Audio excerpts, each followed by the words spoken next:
Hey everyone, hope you're doing well today. I'm just going to go through how I set up my Loopop Superbooth sample competition song. What samples I used, where I used them, and what types of things I did to them to make the song come alive. So we'll start right now. We'll head over to the sample section here and we'll check out what I've got in here. So number one is this sample named KICKRUM, which is a name I actually put in there. Obviously, that's not in any of the packs, but what it actually is it is the Rabbit Elephant Portal Drum kick number 5. And what I did just to make life easier on the Digitakt was I resampled that kick with a little bit of overdrive, compression, and reverb straight from this unit, and then just set that to track 1. That just made the rest of my life a little easier when I was dealing with reverb for all the other tracks. So track 2 here is this from the 6 M0D6 pack. And actually here, you want to hear KICKRUM? Here's KICKRUM. I'll show you all these in context in a bit. So the third sample here is this Heimbach Nagra sample with the Nymphes, and it sounds like this.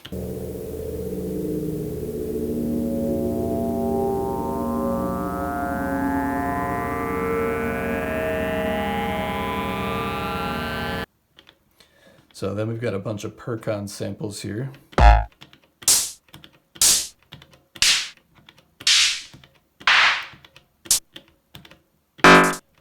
And then this last one is from the Winter Modular Plankton Zaps set. So it sounds like this.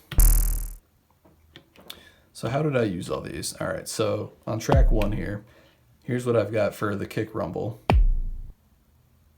And like I said, I resampled that with the reverb. So if we go to the amp section here, you can see there's no reverb.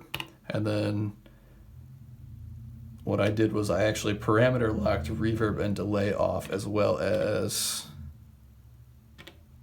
I guess, just those things. And the reason I did that was in case I used the Control All feature on here, I wanted the reverb and delay of the kick to not increase at all. I wanted the kick to stay solid throughout the beat. I actually didn't end up using that in the song, but that's how I set it up.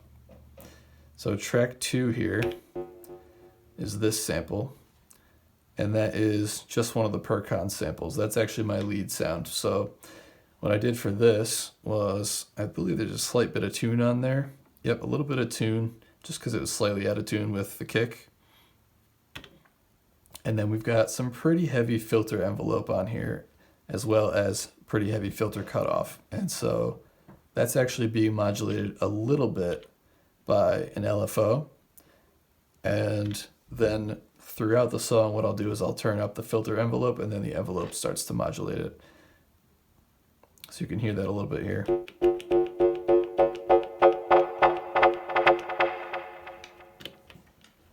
So on to track 3. This is where that Heimbach sample comes in. And this was pretty straightforward. I didn't really do a whole lot to this one. I tuned it to match the rest of everything. Get it in the place I wanted it to. It was a little deep, so I tuned it up more than an octave. Pretty sure that's mostly it. A little bit of filter just to get it to sit right in the mix. Amp envelope, which doesn't really even come into play, or it does a little bit. We'll get a little bit of reverb on there and a little bit of filter frequency for the LFO just to give it some movement. Moving on, we've got this sample, which is kind of the bass sound. And what I did for this one is it's actually sample number 4, which is another one from the Perkons pack. And there's not a whole ton done to this. Again, it's a lot of filter. So we've got a nice filter envelope there. We get about plus 13 on the filter envelope to start. And then actually in the track, what I do is I start with it a little bit lower, but that's the default state that I have it set to, is about 13, because that's where I end up using it from. You can see there's a low pass filter on there with some resonance. And in amp, we've got a bunch of overdrive. We've got some reverb on there. And the LFO, like I said, is doing filter frequency a little bit, and that's really about it for that one. So track 5 is actually one of the more interesting tracks we've got here. So you notice when I trigger it that it's this sound, but it's actually the clap track. So how did I do that? So if you go into my Triggs here, the claps happen on 5 and 11, and then they happen on 14, 15, and 16. So the sample for the clap is actually sample number 9. Notice that's different from the sample of the track. So the sample for the track is number 8, the one that this sounds. And the reason I set that was because I wanted to be able to bring the clap in and out, but also still trigger some type of ear candy sound. So like that. So I wanted to leave that. So I actually had something, because I didn't want to have the clap going all the time, but I wanted to have access to something like that. There's only 8 tracks on here, so it was kind of limited with what I could do. So back in this track here, we've got some ear candy set up to do some semi-random stuff. So triggers 1, 7, and 13, those guys have samples locked to them. So we've got sample 7, we've got sample 5, we've got sample 12.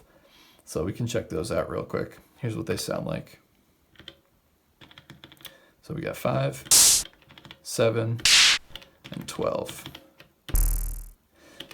So those are acting as our ear candy there. And then what I did for the claps was I basically just parameter locked everything. So it's kind of its own separate track within a track. So I p-locked the sample and the level. And then in the trig itself, they trigger 100% of the time. Whereas everything else on the track, the ear candies, they'll trigger only 18% of the time. And then these last claps, which trigger every 4 bars, I also parameter locked that condition. So every 4 bars, trigger on the 4th one. And then this one is just a slightly lower velocity to give you a little bit of, I guess, a little bit more dimension when it's just going. So that's how I did that. The next track, it's just my closed hi-hat here. It's actually got a couple things going on. So number 1, it's sample number 10. And that was from the Perkons. Perkons had a ton of great samples. So the level's set a bit lower there just to kind of set it in the background a bit. And then what I did for some movement there was it's got a LFO on the pan.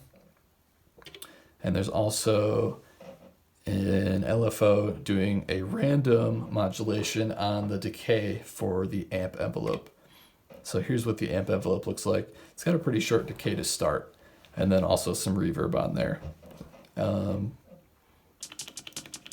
there's one more thing which you can't see in those. So if you look at the Triggs, what I did for these was I actually parameter locked velocity to give them just a little bit more groove. So we've got 25, 66, 100, and then 26. And basically that just repeats every 4 trigs. So 1, 2, 3, 4 is the same as 5, 6, 7, 8 is the same as 9, 10, 11, 12, 13 through 16. You get it. I just copied those. So our next track here is this, the open hat. And this is another sample from the Perkons. Yep. And this one actually doesn't have a whole lot of stuff going on. All that's default. Most of this is default. The level's just brought down a tiny bit to get it in the mix there. Just a tiny bit of a low pass filter on there just to kind of take off a little bit of the top end because it was actually a pretty high sample. And then we've got a bit of amp envelope on there just to get the decay right, and then reverb just to kind of send it out into space. Sounds nice. So this is the last track here. This is the ride. And this was actually a tough one. I really wasn't super happy with this at the start. It's sample number 2. And this one is from the 6M0D6, which looks pretty sweet. But I ended up going with this just because it kind of has a ride sound, or like a stab. But I liked it enough. So I did that and pretty much did a typical ride programming on it. We got low velocity on the 1 and then high velocity on the 3. And then that's just copied 4 times. Very simple programming. I don't think anything's parameter locked on this track. Nothing crazy, a little bit of reverb. That's mostly it. I may have tuned it a little bit of tune just to kind of get it in line with everything else that was used. Not even any LFO. I probably could have done something else with that, but just kind of ran out of time. So that's the samples that I used and what tracks they're on. So what about the master? So for the master, I had a little bit of compression. So it's actually set to ratio of 8, which is actually pretty high, but I did parallel compression, so it's not fully wet. So it's mostly dry with a little bit of the compressor actually mixed in. And that's really it. Then I exported it to Ableton and pretty much just sent it through a utility to actually make it a tiny bit louder.